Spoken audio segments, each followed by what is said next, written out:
Let's talk about the positioning of the arms and the hands in the shot, as the arms and hands are also another very important instrument that can be used for expression. If they're not placed properly, then they can ruin your shot. The first thing that I'd like you to note is that you should try not to have the joints, wrists or elbows poking out into the shot, as it were. That doesn't look great. It attracts attention to the hands, so it's best if we try and avoid that.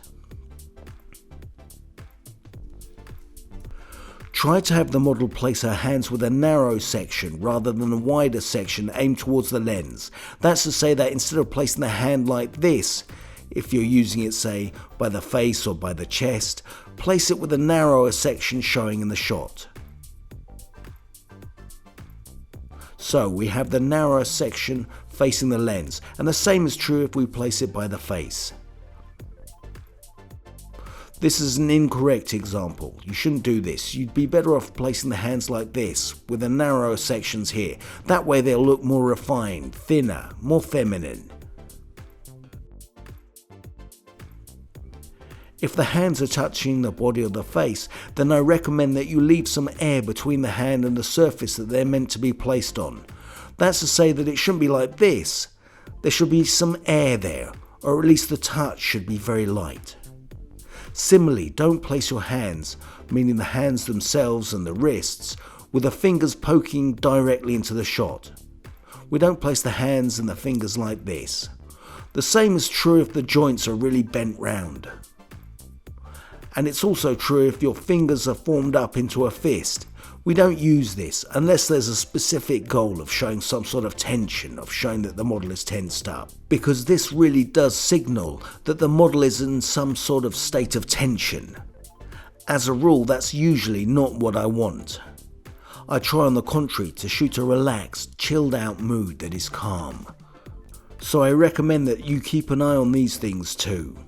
As for the model's shoulders and their placement in the shot, I wouldn't recommend that your model really tense up the shoulders, because again you get this tensed up, almost scared look, this helplessness. So she shouldn't really grip onto herself or hug herself. And as for turns, make sure that the back, the spine, isn't too face on in the shot.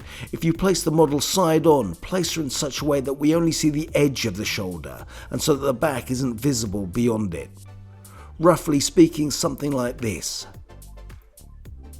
So that you don't see this section, the blades and the back itself. There's another point that I'd like to make about the hands.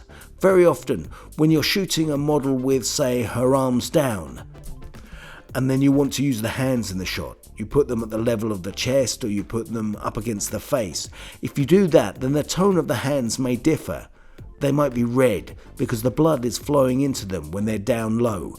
In order to avoid that problem at the stage of the shoot, so that you don't have to sit there in processing, repainting the colour of the hands in Photoshop, you can ask your model to simply raise her hands up and slightly tense them up, just for about 30 seconds or so.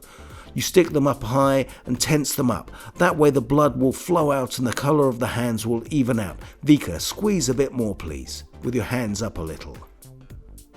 A little bit more so that we can show the difference.